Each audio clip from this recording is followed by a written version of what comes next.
আইনশৃঙ্খলা বাহিনীর কঠোর অবস্থানের মধ্যেই ধানমন্ডিতে ট্রাইব্যুনালের তদন্ত সংস্থার সামনে ককটেল বিস্ফোরণ, মোহাম্মদপুরে স্কুল লক্ষ্য করে পেট্রোল বোমা। ঢাকার সড়ক অলিগলি ছেয়ে গেছে রাজনৈতিক ব্যানার, পোস্টার, ফেস্টুনে। দৃষ্টি দূষণ রোধে সম্ভাব্য প্রার্থীদের সৃজনশীল প্রচারণার পরামর্শ। জলদস্যুর উৎপাতে আতঙ্কিত দুবলারচরের জেলেরা, নিরাপত্তার আশ্বাস কোস্টগার্ডের। সংরক্ষিত এলাকা থেকে সুটকিপল্লী সরানোর পরিকল্পনা। নারী ক্রিকেটারের সঙ্গে অনৈতিক সম্পর্ক সহ বিসিবি পরিচালক ফাহিমের বিরুদ্ধে নানা অভিযোগ। ক্রীড়া পরিষদের তদন্তের নির্দেশনায় সাড়া নেই বোর্ডের।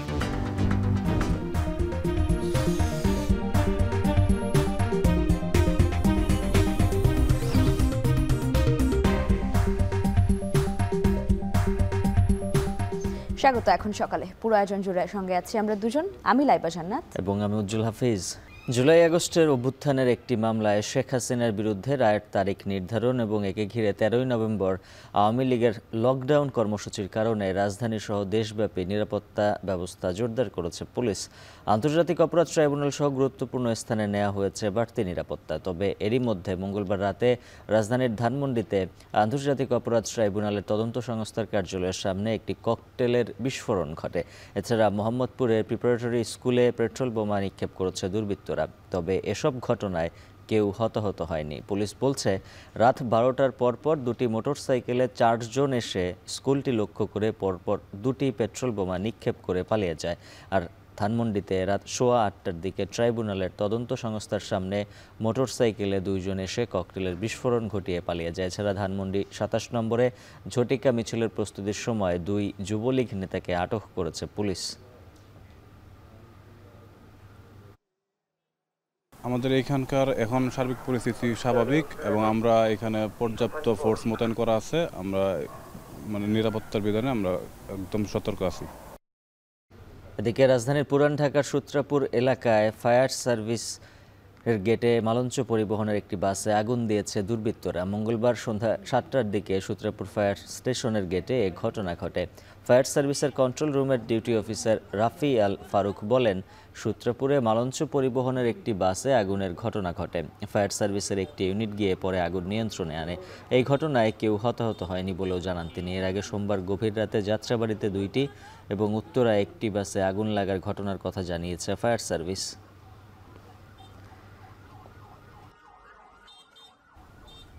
চলমান বিভিন্ন সহিংসতা ও নাশকতার প্রেক্ষাপটে দেশের সকল বিমানবন্দরে বিশেষ সতর্কতা অবলম্বনের নির্দেশনা দিয়েছে বেসামরিক বিমান চলাচল কর্তৃপক্ষ।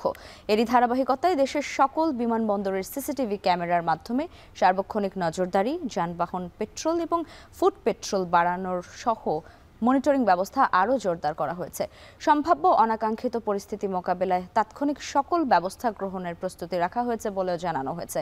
এছাড়া সকল বিমানবন্দরে সর্বোচ্চ জনবল রাখা এবং সার্বিক ফায়ার সার্ভেইল্যান্স কার্যক্রমও জোরদার করতে বলা হয়েছে বেবিচক থেকে।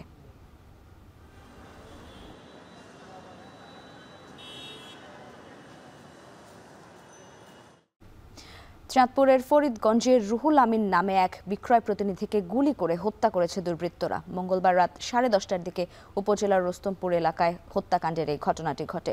নিহত রুহুল আমিন উপজেলার বড়ালী গ্রামের বাসিন্দা।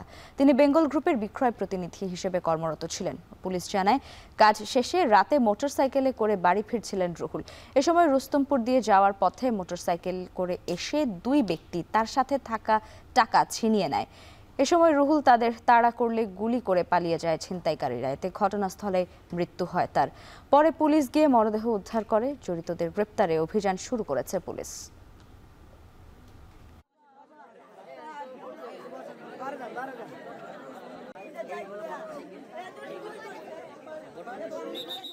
সুখবর আর উন্নয়নের মাঝে মাঝে সমাজের কিছু কালো ছায়া উকি দেয়। ঠিক তেমনি এক গভীর উদ্বেগের খবর আসছে নরসিংদী থেকে।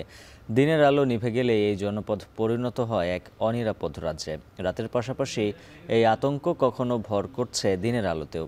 কেন এই আতঙ্ক, আর শহরের কোন কোন এলাকা পরিণত হয়েছে আতঙ্কের জনপদে?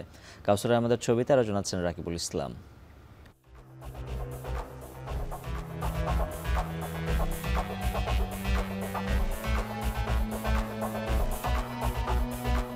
দিন থেকে রাতের নরসিংদী পুরোটাই আলাদা। রাত বাড়লে যতটা সৌন্দর্যমণ্ডিত হয় এই শহর, ঠিক ততটা ভয় আর আতঙ্ক ছড়িয়ে পড়ে জনপদে।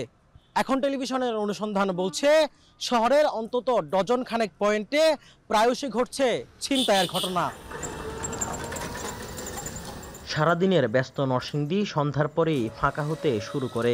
শিক্ষা প্রতিষ্ঠান থেকে শুরু করে ব্যবসায় প্রতিষ্ঠান সবকিছুর ঝাঁপি লেগে যায় আগে ভাগে। রাতের নরসিংদীর নীরব কোনো সড়ক ধরে হাঁটলে যে কেউ হতে পারে টার্গেট। নরসিংদী রেলওয়ে স্টেশন, সরকারি কলেজ সংলগ্ন পৌর পার্ক, সঙ্গীতা ও বাজিরমোড়ের অলিগলি, Birpur, Kandapara, Arshinagar rail crossing, Arshinagar overpass, Borobazar, Haridhoa নদীর বেড়িবাঁধ ও সাটিরপাড়া সহ বিভিন্ন পয়েন্টে ছিনতাইকারীর কবলে পড়ছে মানুষ। এছাড়া নতুন বাসস্ট্যান্ড টু মাধবদী ৫ নম্বর সড়কে প্রায়ই ঘটছে ছিনতাই ও ডাকাতির ঘটনা। গত পরশুদিন আমি বারুদি থেকে ফেরার পথে আপনার সন্ধ্যা সম্ভবত আটটার আশপাশ হবে, এটা ঠিক এই সময়ে আমি যখন আসছিলাম তখন গাড়ি নিয়ে অলরেডি আমি দেখি যে ৫ নাম্বার রুটের দিকে আপনার ২-৪ জন উঠে আসছে, যে মানে বাধা দেওয়ার চেষ্টা করে আর কি। তা আমার ড্রাইভার বুঝতে পেরে ও দেখা গেছে যে আপনার পাশ কাটিয়ে চলে আসছে ওইখান থেকে। সো এগুলো আসলে অপ্রত্যাশিত কিছু ঘটনা। রাতের পাশাপাশি দিনের বেলাতেও নীরব ও নিরিবিলি স্থানে এরকম ঘটনা ঘটছে। ছোট ব্যবসায়ী থেকে শুরু করে অটো চালক অনেকেই ছিনতাইয়ের ভুক্তভোগী। অটো ছিনতাই করে চালককে হত্যা করে সেই অটো নিয়ে পালানোর ঘটনাও রয়েছে নরসিংদীতে। শহরের বাইরে উপজেলা শহরগুলোতেও এরকম ঘটনা অহরহ। জেলায় গত ১ বছরে ছিনতাইয়ের ঘটনার কোনো হিসেবই নেই। পরবর্তীতে আবার সমস্যায় পড়বেন এই ভেবে ভুক্তভোগীরাও প্রাণ খুলে ক্যামেরার সামনে কথা বলতে রাজি নয়। এমনকি ভুক্তভোগী হয়েও মামলা করতে আতঙ্কে থাকেন। রাস্তায় দাঁড়া থেকে যে সময় নীরব এই সময় তো চিন্তাই হয়। পয়সা গেছে পাইলে পয়সা গেছে কিছু মারধর করে। গ্রাম অঞ্চল তো আরো বেশি নীরব জায়গা পায়, সব লয়ে জায়গা পয়সা দিনে দু ভিলে লয়ে জায়গা। এর তো কোনো সময় কমায় লাগে না। আমি আমার গাড়ি মধ্যে উঠছেন, আমার লয়ে গেছেন বীরপুর নিয়ে আমার কাছে চালাছো ওটু দিয়ে জানগা লাগবে নীরব নাহলে জানছে। ছিনতাই ও ডাকাতির ঘটনায় মাদকের সংশ্লিষ্টতা থাকায় দ্রুত এসব সমস্যা সমাধানের আশ্বাস জেলা পুলিশের। যে অপরাধের মূল জায়গা কিন্তু মাদক। এই মাদক যারা সেবন করে, মাদক সেবনের টাকা সংগ্রহ করতে গিয়ে তারা কিন্তু চুরির আশ্রয় নেয়, ছিনতাইয়ের আশ্রয় নেয় এবং যখন বাধা হয় তখন খুনের ঘটনা ঘটে।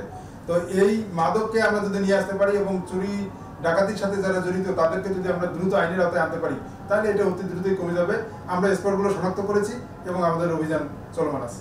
এই ঘটনায় পুলিশের আশ্বাসের কথা আমরা শুনলাম, তবে ভুক্তভোগীদের মনে যে গভীর অবিশ্বাস আর আতঙ্ক তৈরি হয়েছে কেবল আশ্বাসে তা দূর হবে না। প্রয়োজন দ্রুত ও দৃশ্যমান পদক্ষেপের। রাকিবুল ইসলাম, এখন নরসিংদী। সংসদ নির্বাচনের তফসিল ঘোষণার আগেই রাজধানীর সড়ক, অলিগলি সবখানে ছেয়ে গেছে বিভিন্ন রাজনৈতিক দলের সম্ভাব্য প্রার্থীদের ব্যানার, ফেস্টুন ও পোস্টার। এসব নিয়ন্ত্রণে বাধা পাওয়ার কথা জানালো সিটি কর্পোরেশন। তবে আইন অমান্যকারীদের বিরুদ্ধে ব্যবস্থা নেয়ার হুঁশিয়ারি নগর কর্তৃপক্ষের। আর নির্বাচনী প্রচারণায় প্রার্থীদের গতানুগতিক ধারা থেকে বেরিয়ে সৃজনশীল প্রচারণায় জোর দেওয়ার পরামর্শ নগর পরিকল্পনাবিদদের। বিস্তারিত জানাচ্ছেন মিয়া আমিরুল।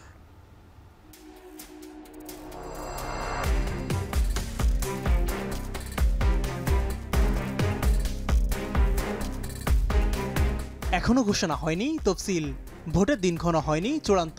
এর আগেই বিভিন্ন রাজনৈতিক দলের সম্ভাব্য প্রার্থীদের ব্যানার ফেস্টুনে ছেয়ে গেছে ঢাকার 2 সিটি।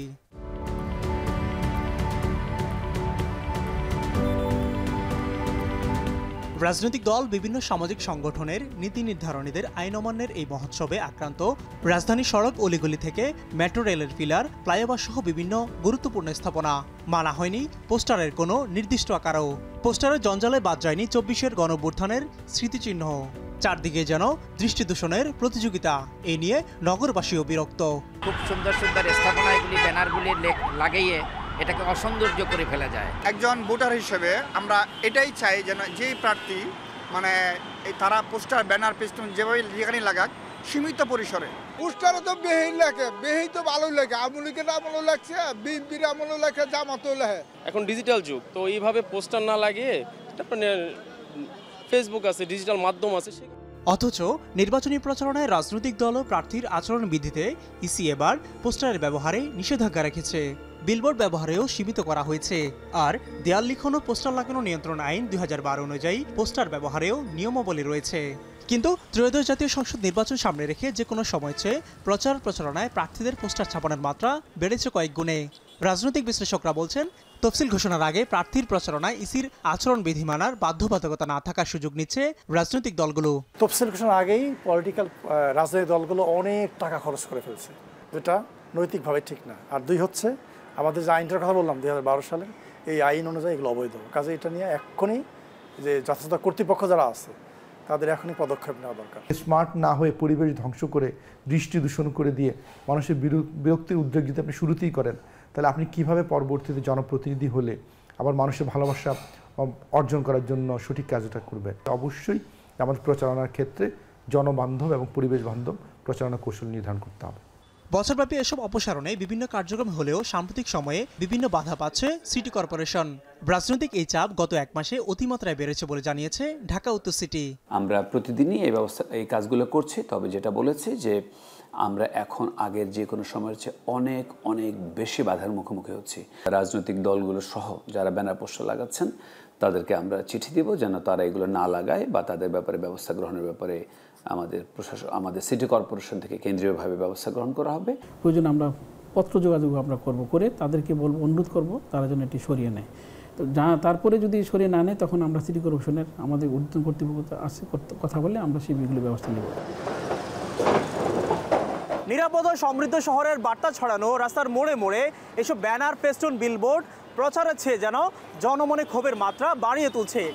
নগরীর আগামী নীতি নির্ধারকরা নির্বাচনী প্রচারণার ক্ষেত্রে পরিবেশ পরিস্থিতি বুঝে সিদ্ধান্ত নেবেন, সেই প্রত্যাশা সকলের। মিয়া আমিরুল, এখন, ঢাকা।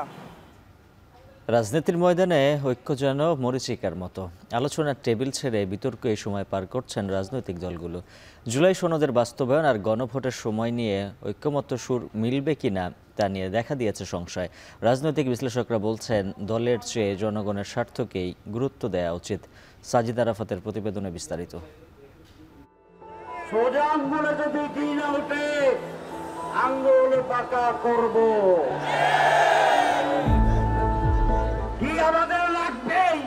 ঋণ করে ঘি খেতে চান খান, কিন্তু আমরা বাংলাদেশের গণতন্ত্র প্রতিষ্ঠার জন্য রাজপথের এই ময়দানকে অগণতান্ত্রিক পদ্ধতিতে আর উত্তপ্ত হতে দেব না।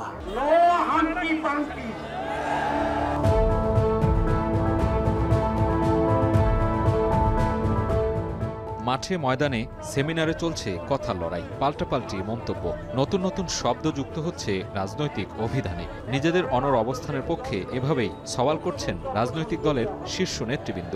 সংসদে কিছু পাশ করবেন, জনগণের মতামত নেন নাই, ওটা পাশ করার পরে আপনি গণভোটে যেতে পারবেন। সময় ক্ষেপণ, এই চালাকি আপনাদেরকে বিপদে ফেলাবে ইনশাআল্লাহ।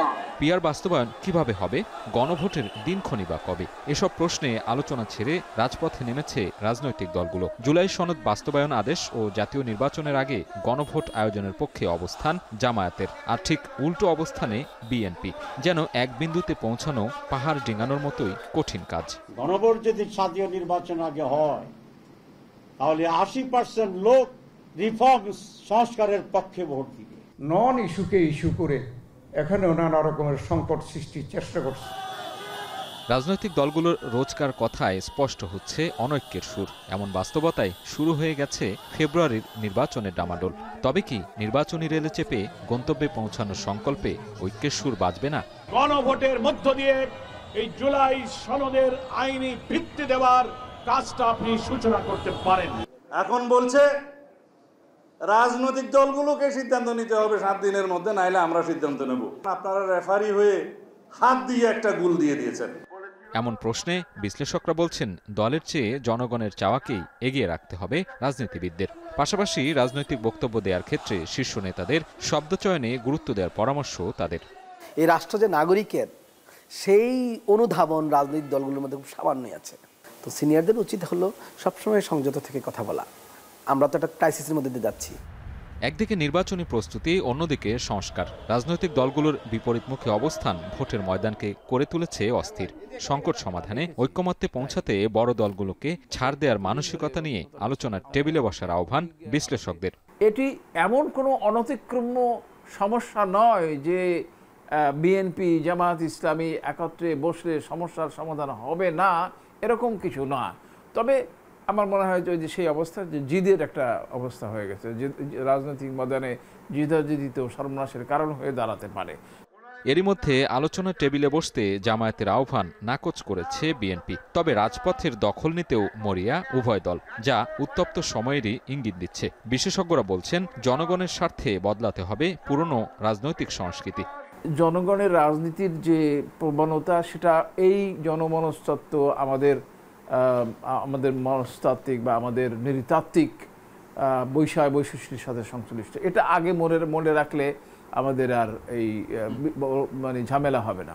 রাজনৈতিক দলগুলো বেশিরভাগ ক্ষেত্রেই নিজের একটা লক্ষ্যকে সামনে রেখেই যুক্তিতর্ক উপস্থাপন করে, রাষ্ট্রকে সামনে রেখে নয়।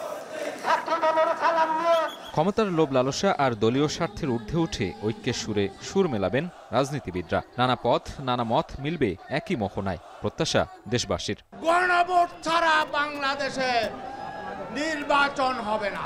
সাজিদ আরাফাত, এখন, ঢাকা। সুন্দরবনের দুবলার চরে প্রতি বছর 5 মাস জুড়ে চলে শুটকি প্রস্তুতের কার্যক্রম। সমুদ্র থেকে মাছ ধরে তার নানা প্রক্রিয়ায় তৈরি করা হয় শুটকি। দুবলার চরের এই শুটকি ছড়িয়ে পড়ছে দেশের বিভিন্ন প্রান্তে। তবে চলতি মৌসুমে সাগরে বেড়েছে ডাকাতের প্রবণতা, আতঙ্কিত রয়েছেন জেলেরা। এদিকে বন্যপ্রাণীদের কথা চিন্তা করেও পরিবেশের ভারসাম্য রক্ষায় সংরক্ষিত বন থেকে শুটকি পল্লী সরিয়ে আনার পরিকল্পনা করছে বন বিভাগ। হেলাল মোল্লার ক্যামেরায় রামিন চৌধুরীর প্রতিবেদনে দেখুন বিস্তারিত। ভোর হতে না হতেই সমুদ্র থেকে মাছ ধরে তীরে ফিরছেন জেলেরা, ছুটছেন শুটকি পল্লীর দিকে। সমুদ্র থেকে আনা এই মাছগুলোই পরিণত হবে শুটকিতে। বঙ্গোপসাগরের এই ঢেউ আছড়ে পড়ছে সুন্দরবনের দুবলার চরে। এই ঢেউয়ের সাথে হাজার হাজার জেলেরা তাদের স্বপ্ন নিয়ে উঠছেন ডাঙায়। বছরের একটি নির্দিষ্ট সময়ে এই দুবলার চর পরিণত হয় শুটকি পল্লীতে। সমুদ্র যাত্রা থেকে শুরু করে শুটকি প্রস্তুত পর্যন্ত এই চর জুড়ে চলে বিশাল কর্মযজ্ঞ। নভেম্বরের শুরু থেকেই শুরু হয় শুটকি তৈরির মৌসুম। সমুদ্র তীরবর্তী এলাকায় ট্রলার আর শুটকি সরঞ্জাম নিয়ে হাজির হন মহাজনরা। নির্ধারিত জায়গায় বাঁশখুঁটির চালা বানিয়ে মাছের অপেক্ষায় থাকেন তারা। সুন্দরবনের দুবলার চরে শুটকি পল্লীতে দলে দলে শ্রমিক কাজ করেন। কেউ মাছ ধরেন, কেউ বাছাই করেন, কেউ ব্যস্ত শুকানোর কাজে। কাঁচা মাছ শুকাতে সময় লাগে 3 থেকে 5 দিন। 2018 সালের পর বেশ কয়েক বছর জলদস্যুর তৎপরতা না থাকলেও চলতি মৌসুমে সেই আতঙ্কে জেলেরা। শুরু থেকে নদীতে যায় আর গোন শেষ হলে আবার কুলে আসে, তাতে ওই 15 দিন কেটে যায় আর কি। 10-15 দিন 12 দিন এরকম নদীতে থাকা পড়ে। হয়লাবাটিতে জাল ধরা হয়, যখন ফিরে জোয়ার লাগে তখন জাল টাইনে আমরা টপ বোর্ডে উঠতে হয়। প্রায় 40 জনের মতন আমাদের কর্মচারী আছে। যদি মনে করেন যে ইসে পরে ছেলে নিয়ে যায় তাহলে আতঙ্কে থাকতে হয় না। এই জন্যই ডাকাত আমাদের এখানে ডাকাত চরেও ধরে আনছিল, টাকা পয়সা নিচে বা লোকজন নিয়ে সেই টাকা পয়সা এইখানের আমাদের এখানের প্রশাসনে কিন্তু জানে। বঙ্গোপসাগরে জেলেদের নিরাপত্তার জন্য নিয়োজিত রয়েছেন বাংলাদেশ কোস্টগার্ডের সদস্যরা। সাগরে জলদস্যুদের প্রতিহত করতে সব ধরনের ব্যবস্থা গ্রহণ করা হয়েছে বলে জানান কোস্টগার্ডের এই কর্মকর্তা। আমাদের কোস্টগার্ডের আপনার জেলেদের যে আশঙ্কা আপনি বলেছেন যে ডাকাতির বিষয়টা, সেটা ব্যাপারে আমরা কোস্টগার্ড ওয়াকিবহাল আছি এবং এই ব্যাপারে আমরা সুন্দরবনে বিভিন্ন ধরনের সাঁড়াশি অভিযান আমরা পরিচালনা ইতিমধ্যে করেছি। মূলত আলোরকোল, মাঝের কেল্লা, নারকেলবাড়িয়া, শেলার চর ও মেহেরালির চরে তৈরি হয় লইট্টা, তেল ফেসা, ছুরি, রূপচাঁদা ও চাকা চিংড়ির শুটকি। প্রতি কেজি শুটকি মানভেদে বিক্রি হয় 600 থেকে 1800 টাকা পর্যন্ত। নভেম্বর থেকে মার্চ পর্যন্ত প্রায় 40,000 শ্রমিক যুক্ত থাকেন এই কর্মযজ্ঞে।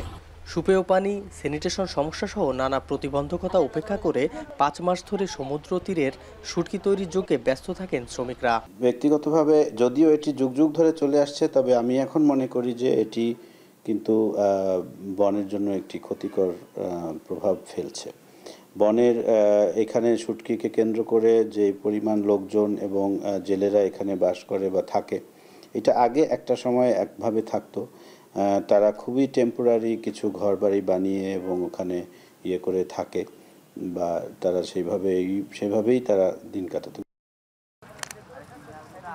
প্রতি মৌসুমে এখান থেকে প্রায় 400 থেকে 500 কোটি টাকার শুটকি দেশের বিভিন্ন অঞ্চলে বিক্রি হয়। কোনো কেমিক্যাল ছাড়াই প্রাকৃতিকভাবে তৈরি হওয়া দুবলার চরের শুটকির চাহিদাও অনেক বেশি। আমাদের মাছটা মান বেশি এই বাংলাদেশে, এই কারণে আমাদের মাছটা এখানে খেয়াল করেন এই সব নিচে না, সব উঁচুই শুকোচ্ছে।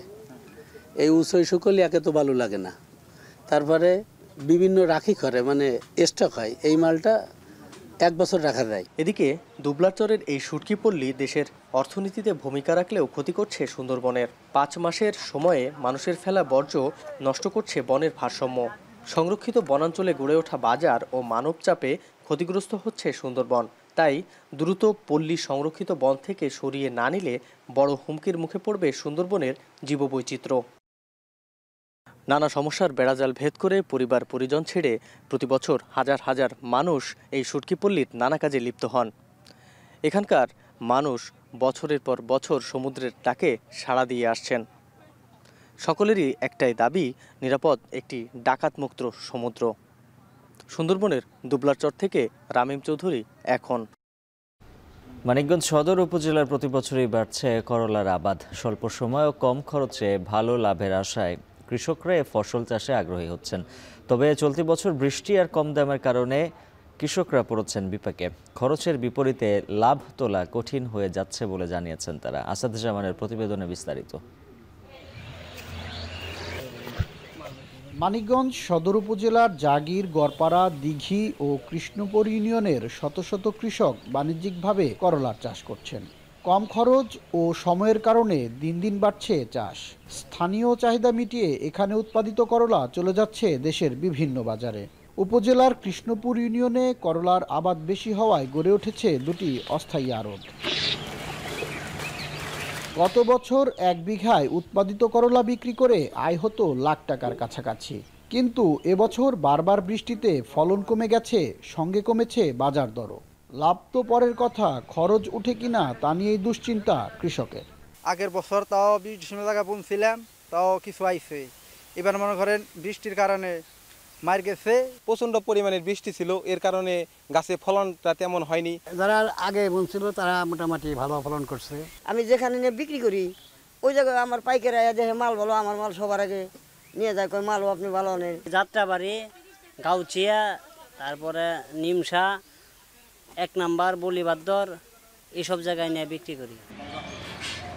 বৃষ্টির কারণে ফলন কমেছে করলার, তবে পরবর্তী মৌসুমে ভালো ফলনের লক্ষ্যে কৃষকদের উন্নত বীজ ও কারিগরি সহায়তা দিচ্ছে কৃষি বিভাগ।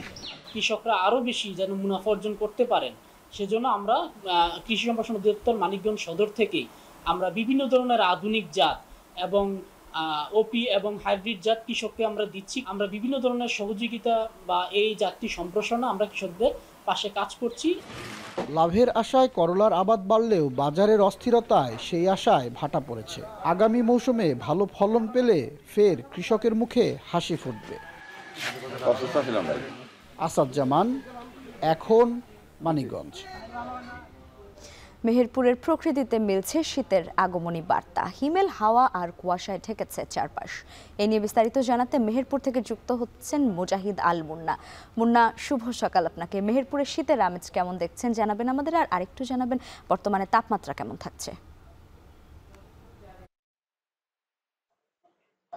লাইবা, শীতমাখা সকালের শুভেচ্ছা আপনাকে জানিয়ে রাখি।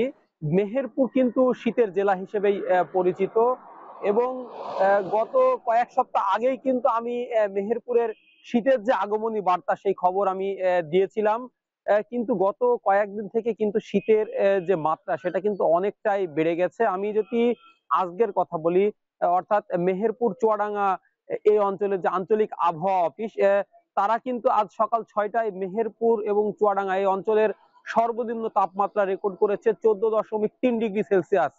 সেই সাথে বাতাসের আর্দ্রতা ছিল 97%, অর্থাৎ অতিরিক্ত শীতের সাথে কিন্তু হিমেল হাওয়াও রয়েছে, যার ফলে জনজীবন কিন্তু একেবারে অতিষ্ঠ করে তুলেছে। আমি আপনাকে আরেকটা বিষয় জানিয়ে রাখি, মেহেরপুর এবং চুয়াডাঙ্গা এটা শীতের জেলা হলেও শীত কিন্তু পুরোপুরি আসতে মোটামুটি ডিসেম্বর লেগেই যায়, কিন্তু এবার কিন্তু একটু আগে ভাগেই আমরা শীতের যে আমেজ সেটা লক্ষ্য করছি এবং আজকের যে তাপমাত্রা তার চাইতে কিন্তু অনুভূত শীতটা অনেকটাই বেশি বলে মনে করছে এই অঞ্চলের মানুষ।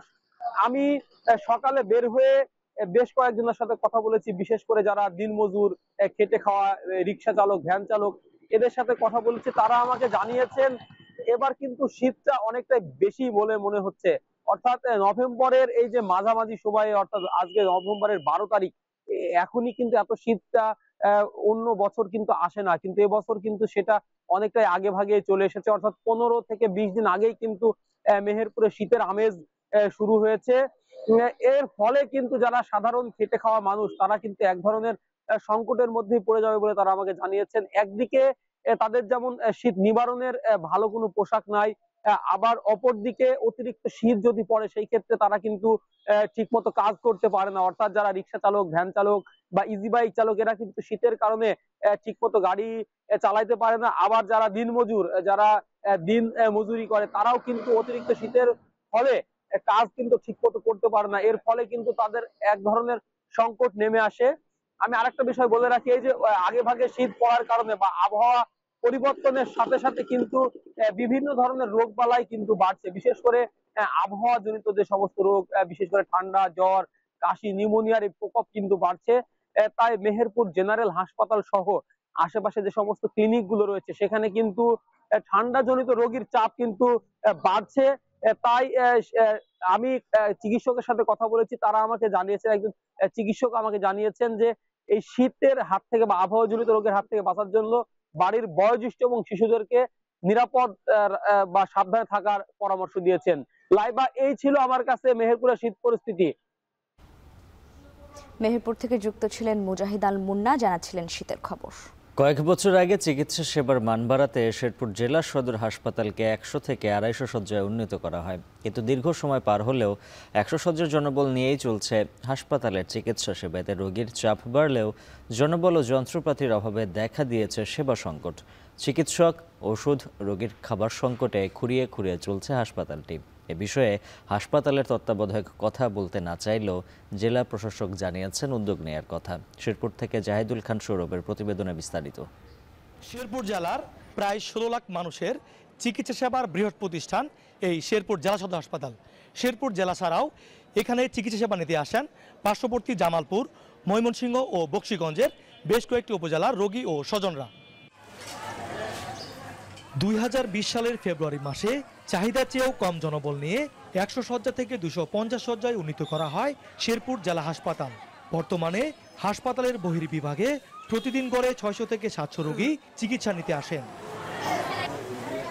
তবে হাসপাতালটিতে মোট 58 জন চিকিৎসক প্রয়োজন হলেও কর্মরত মাত্র 30 জন। 10 জন সিনিয়র কনসালটেন্ট থাকার কথা থাকলেও নেই একজনও।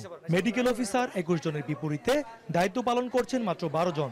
পাশাপাশি রয়েছে খাবার, ঔষধ ও চিকিৎসা সরঞ্জাম সহ শয্যা সংকট। এতে ব্যাহত হচ্ছে সেবা কার্যক্রম। বিভাগে পড়তে হচ্ছে দূর দূরান্ত থেকে চিকিৎসা নিতে আসা রোগীদের। পাশাপাশি হাসপাতালের বিভিন্ন ওয়ার্ডে রয়েছে দালালের দৌরাত্ম্য। আমাদের জেলা হাসপাতাল অনুযায়ী যে প্রাথমিক চিকিৎসাগুলো পাওয়ার কথা সেই চিকিৎসাগুলো আমরা এখানে পাই না। আমার শাশুড়িকে সদর হাসপাতালে নিয়ে আসছিলাম গ্যাসের প্রবলেমের জন্য।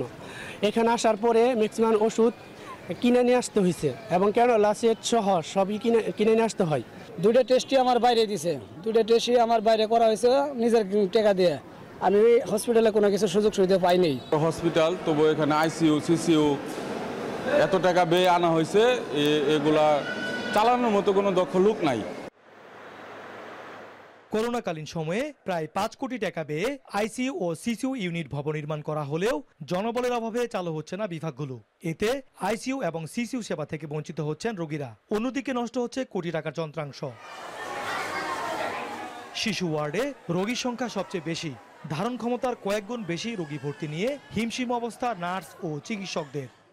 আমি একা কনসালটেন্ট আছি, সাথে মেডিকেল অফিসার আছে 3 জন, কিন্তু এই 4 জন লোক নিয়ে বহির্বিভাগের 200 জন এবং অন্তঃবিভাগেও প্রায় 250 জন রোগী আছে। আমরা খুব হিমশিম খাচ্ছি। জনবল সংকট সহ রোগীদের দুর্ভোগ ও অভিযোগের বিষয়ে কথা বলতে রাজি হননি হাসপাতালটির তত্ত্বাবধায়ক। তবে জেলা প্রশাসক জানালেন নানা উদ্যোগের কথা। আপনি এই জেলা হাসপাতালের তত্ত্বাবধায়ক, এই জেলা হাসপাতালের নানা অনিয়ম, নানা দুর্ভোগ, নানা বিষয়ে আপনার বিরুদ্ধে আপনি কেন স্পষ্ট করেন? ইতিমধ্যে সংশ্লিষ্ট মন্ত্রণালয়ে বা দপ্তরে আমরা যোগাযোগ করেছি যেন আমাদের যেটা আমাদের চাহিত বরাদ্দ সেটি আমরা পাই। 250 বেড পেলেও ন্যূনতম আমাদের এই জনগোষ্ঠীর সেবা আমরা দিতে পারবো। এর বাইরে আসলে আমাদের সকলেরই আন্তরিকভাবে কাজ করতে হবে। হাসপাতালের শূন্যপদগুলোতে দ্রুত জনবল নিয়োগের পাশাপাশি দালালে দৌরত্ব প্রতিরোধে ব্যবস্থা নেওয়ার দাবি জেলাবাসী। জাহিদুল খান সৌরভ, এখন শেরপুর। মাত্র 1.5 দিনে ধারাবাহিক হামলা বিস্ফোরণের কবলে দক্ষিণ এশিয়ার প্রতিবেশী 3 দেশ। নিরাপত্তা পরিস্থিতির আচমকা এমন অবনতি কী বার্তা দিচ্ছে এই অঞ্চলকে? ভারতীয় নিরাপত্তা বাহিনীর অসমর্থিত সূত্রের দাবি, বাংলাদেশ নেপাল সংলগ্ন ভারত সীমান্তে ক্রমশ তৎপরতা বাড়ছে সন্ত্রাসীদের। প্রতিবেদনটি প্রকাশের পরপরই ঘটে দিল্লিতে বিস্ফোরণ, ইসলামাবাদে হামলার ঘটনাও। বিস্তারিত জানাচ্ছেন নুজহাত কামাল। সোমবার দিনভর একাধিক এলাকায় কমপক্ষে 5টি বোমা হামলা ও 2টি বাসে আগুন দেওয়ার ঘটনায় সন্ধ্যা নাগাদ থমথমে হয়ে ওঠে রাজধানী ঢাকা। সূর্য অস্ত যেতেই শক্তিশালী বিস্ফোরণে রক্তাক্ত হয় পাশের দেশ ভারতের রাজধানী দিল্লি। সবশেষ মঙ্গলবার আরেক আঞ্চলিক প্রতিবেশী পাকিস্তানেও রাজধানী নগরী ইসলামাবাদে আত্মঘাতী বোমা হামলায় হয় প্রাণহানি। ঢাকায় আগারগাঁওয়ে বেতার ভবন আর মিরপুরে গ্রামীণ ব্যাংকের প্রধান কার্যালয়ের মতো গুরুত্বপূর্ণ স্থাপনার কাছে হামলা। দিল্লিতে লালকেল্লার কাছে ব্যস্ত এলাকা আর ইসলামাবাদে আদালত ভবনের বাইরে হামলা। মাত্র 1.5 দিনে দক্ষিণ এশিয়ার প্রতিবেশী 3 দেশে নিরাপত্তা পরিস্থিতির আচমকা এমন অবনতি কি বার্তা দিচ্ছে? ভারতীয় নিরাপত্তা বাহিনীর অসমর্থিত এক সূত্রে ভারতের বিভিন্ন সংবাদ মাধ্যমে প্রচারিত এক প্রতিবেদনে উদ্বেগ জানিয়ে বলা হয়, বাংলাদেশ, পাকিস্তান ও নেপাল সহ দক্ষিণ এশিয়ায় ক্রমশ তৎপরতা বাড়ছে সন্ত্রাসীদের। প্রতিবেদনে উল্লেখ করা হয়, বাংলাদেশ ও নেপাল সংলগ্ন ভারতের বিভিন্ন রাজ্যে কয়েক মাস ধরেই সন্ত্রাসী সন্দেহে চলছে ব্যাপক ধরপাকড়। এতে সন্ত্রাসীদের গতিবিধি ও নিয়োগে নতুন করিডোর তৈরির আভাস পাচ্ছে ভারতীয় গোয়েন্দারা। নিউজ 18 সহ বিভিন্ন সংবাদ মাধ্যমে প্রতিবেদনটি প্রকাশের পরপরই ঘটে দিল্লি ও ইসলামাবাদে বিস্ফোরণের ঘটনা। প্রতিবেদনে বলা হয়, পাকিস্তান ভিত্তিক লস্কর-ই-তাইয়েবা ও জইশ-ই-মোহাম্মদের মতো নিষিদ্ধ সংগঠনগুলো নেপালে এবং আল কায়েদা IS গত 5 মাস ধরে সক্রিয়তা বাড়িয়েছে বাংলাদেশে। দিল্লিতে সোমবারের বিস্ফোরণের ঘটনাকে সন্ত্রাসী হামলা হিসেবে চিহ্নিত করতে না পারলেও সন্ত্রাস দমন আইনেই তদন্ত করছে পুলিশ, দায়ী করছে জইশ-ই-মোহাম্মদকে। এমন পরিস্থিতির মধ্যেই বাংলাদেশ নেপাল সংলগ্ন ভারতের সীমান্ত এলাকায় নতুন প্রশিক্ষণ শিবির স্থাপন ও সদস্য নিয়োগ সহ বিভিন্ন কার্যক্রমে আর্থিক ও প্রযুক্তিগত পৃষ্ঠপোষকতার জন্য তুরস্ককে দায়ী করেন নাম প্রকাশে অনিচ্ছুক ভারতীয় কর্মকর্তা। কাশ্মীর ইস্যুতে ভারত পাকিস্তান দ্বন্দ্বে পাকিস্তানকে সমর্থন দেয়ায় ভারতের সাথে সম্পর্ক ভঙ্গুর তুরস্কের। সংঘাত ও সন্ত্রাসবাদ ইস্যুতে পাকিস্তানের পক্ষে তুরস্কের অবস্থানকে সরাসরি ভারতের স্বার্থবিরোধী বলে মনে করে নয়াদিল্লি। এছাড়া ভারতীয় বাহিনীর বিরুদ্ধে পাকিস্তান তুরস্কের ড্রোন ও অন্যান্য সামরিক সহায়তা ব্যবহার করে বলেও ভারতের আমজনতা থেকে শুরু করে সরকারি পর্যায় পর্যন্ত রয়েছে ক্ষোভ। নুজহাত কামাল, এখন বিশ্ব। দিল্লিতে গাড়ি বোমা বিস্ফোরণের ঘটনার একদিন পেরিয়ে গেলেও এখনও কাটেনি ধোঁয়াশা। হতাহত ক্ষয়ক্ষতির ধরন দেখে তদন্তকারী কর্মকর্তারা বলছেন, এতে সামরিক গ্রেডের বিস্ফোরক ব্যবহার হতে পারে। গোয়েন্দা সূত্রের বরাতে এনডিটিভি বলছে, বিস্ফোরক বহনের সময় আতঙ্কিত হয়ে বিস্ফোরণের ঘটনা ঘটায় সন্দেহভাজন সন্ত্রাসীরা। তবে ফরেনসিক দল ও তদন্তকারী দল চূড়ান্ত প্রতিবেদন না দেয়ায় বিস্ফোরণের প্রকৃত কারণ এখনও স্পষ্ট নয়। টাইমস অফ ইন্ডিয়া জানায়, ঘটনাস্থল থেকে অন্তত 42টি আলামত সংগ্রহ করেছে ফরেনসিক বিভাগ।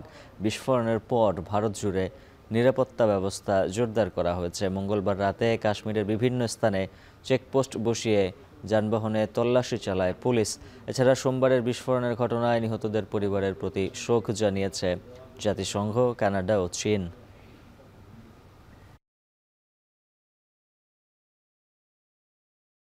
ইসরায়েল হামাস যুদ্ধবিরতি শুরুর পর গাজা উপত্যকায় হামলা চালিয়ে অন্তত 282 বার যুদ্ধবিরতি ভঙ্গের অভিযোগ উঠেছে ইসরায়েলের বিরুদ্ধে। গাজার সরকারি মিডিয়া অফিস বলছে, যুদ্ধবিরতি কার্যকরের পর প্রতিনিয়ত হামলা চালিয়ে 2 শতাধিক মানুষকে হত্যা করেছে তেল আবিব, আহত করেছে আরও কয়েকশো। এছাড়াও উপত্যকাটি থেকে গেল মাস 23 ফিলিস্তিনিকে আটক করেছে ইসরায়েলি সেনারা। হামলার পাশাপাশি গাজায় প্রয়োজনীয় ত্রাণ সরবরাহ প্রবেশেও বাধা দিচ্ছে নেতানিয়াহু প্রশাসন। বিস্তারিত জানাচ্ছেন সঞ্জিদা ইসলাম তন্নি। কাতার, তুরস্ক এবং মার্কিন যুক্তরাষ্ট্রের মধ্যস্থতায় গেল 10 অক্টোবর গাজা উপত্যকায় শুরু হয় বহুল প্রতীক্ষিত ইসরায়েল হামাস যুদ্ধবিরতি। তবে যুদ্ধবিরতি কার্যত শুরু হলেও পরদিন থেকেই উপত্যকাটিতে হামলা চালাতে শুরু করে ইসরায়েলি বাহিনী। এরপর প্রতিনিয়ত গাজায় হামলা অব্যাহত রাখে নেতানিয়াহু বাহিনী। উপত্যকাটির সরকারি মিডিয়া অফিসের রিপোর্ট বলছে, যুদ্ধবিরতি শুরুর পর থেকে গেল 1 মাসে 282 বার হামলা চালিয়েছে ইসরায়েল। এর মধ্যে বেসামরিক নাগরিকদের ওপর 88 বার, ইয়েলো লাইনের বাইরে আবাসিক এলাকায় 12 বার, গাজা উপত্যকায় 124 বার হামলা চালিয়েছে। এছাড়া 52 বার ফিলিস্তিনিদের সম্পদের ওপর বিধ্বংস সৃষ্টি করেছে। আগ্রাসন চালানোর পাশাপাশি 23 ফিলিস্তিনিকে গ্রেপ্তারও করে। কাতার ভিত্তিক সংবাদ মাধ্যম আল জাজিরার বিশ্লেষণ বলছে, যুদ্ধবিরতি শুরুর পর 31 দিনের মধ্যে 25 দিনই গাজায় হামলা চালিয়েছে ইসরায়েলি সেনারা। মাত্র 6 দিন সহিংস কোনো হামলায় মৃত্যু বা আহতের খবর পাওয়া যায়নি। ফিলিস্তিনের স্বাস্থ্য মন্ত্রণালয়ের সর্বশেষ পরিসংখ্যান অনুযায়ী 10 অক্টোবর যুদ্ধবিরতি শুরুর পর থেকে এখন পর্যন্ত ইসরায়েলি হামলায় প্রাণ হারিয়েছে 2 শতাধিক, আহত হয়েছে কয়েকশো বেসামরিক নাগরিক। এর মধ্যে সবচেয়ে ভয়াবহ 2টি হামলা ছিল 19 অক্টোবর এবং 29 অক্টোবরের হামলা। 19 অক্টোবর রাফা শহরে 2 ইসরায়েলি সেনা নিহতের ঘটনায় হামাস যুদ্ধবিরতি লঙ্ঘন করেছে অভিযোগ তুলে ভয়াবহ বিমান হামলা চালায় তেল আবিব। এতে নিহত হয় 45 ফিলিস্তিনি। আর 29 অক্টোবর রাফায় বন্দুকযুদ্ধে আরও 1 ইসরায়েলি সেনা নিহত হয়। এরপরে বিধ্বংসী হামলা চালিয়ে 52 শিশুসহ 109 ফিলিস্তিনিকে হত্যা করে আইডিএফ। এছাড়াও হামাস ইসরায়েলি জিম্মিদের মরদেহের পরিবর্তে ভুল মরদেহ হস্তান্তর করার পাশাপাশি ইচ্ছাকৃত ধীর প্রক্রিয়ায় মরদেহ হস্তান্তর করছে দাবি করে বারবার হামলা চালাচ্ছে তেল আবিব। যুদ্ধবিরতির পর 10 নভেম্বর পর্যন্ত 24 ইসরায়েলি বন্দীর মরদেহ ফিরিয়ে দিয়েছে হামাস। এখনও 4টি মরদেহ গাজায় রয়ে গেছে। গোষ্ঠীটি বলছে, ইসরায়েলি বোমা হামলায় ধ্বংসস্তূপের নিচে চাপা পড়া অবশিষ্ট মরদেহগুলি উদ্ধারের জন্য ভারী খনন সরঞ্জামের প্রয়োজন। এদিকে ইসরায়েলের নিরবিচ্ছিন্ন হামলার পরেও যুদ্ধবিরতি এখনও বহাল আছে বলে দাবি করে আসছে মার্কিন যুক্তরাষ্ট্র। সঞ্জিদা ইসলাম তন্নি, এখন বিশ্ব। জাতীয় নারী ক্রিকেট দলের সাবেক ম্যানেজার মঞ্জুরুল ইসলাম মঞ্জুর পর এবার গুরুতর অভিযোগের তীর বোর্ড পরিচালক নাজমুল আবেদিন ফাহিমের বিরুদ্ধে। নারী ক্রিকেটারদের সাথে অবৈধ সম্পর্ক, অনূর্ধ্ব-19 নারী দলে অনিয়ম ও নারী ক্লাব ক্রিকেটে ক্ষমতার অপব্যবহার সংক্রান্ত অভিযোগে জাতীয় ক্রীড়া পরিষদের চিঠি, থানায় মামলা হয়েছে। প্রমাণ পাওয়ার পর ক্রীড়া পরিষদ থেকে বিসিবিকে অধিকতর তদন্তের নির্দেশনা দেওয়ার পরও কোনো অভিযোগেরই সুরাহা হয়নি। আরিফুল ইসলাম সাহাব জানাচ্ছেন বিস্তারিত।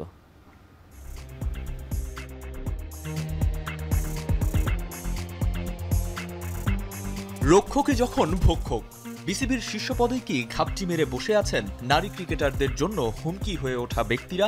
নাজমুল আবেদিন ফাহিম গেল কমিটির সহসভাপতি আর বুলবুলের নেতৃত্বে নবগঠিত কমিটির পরিচালক।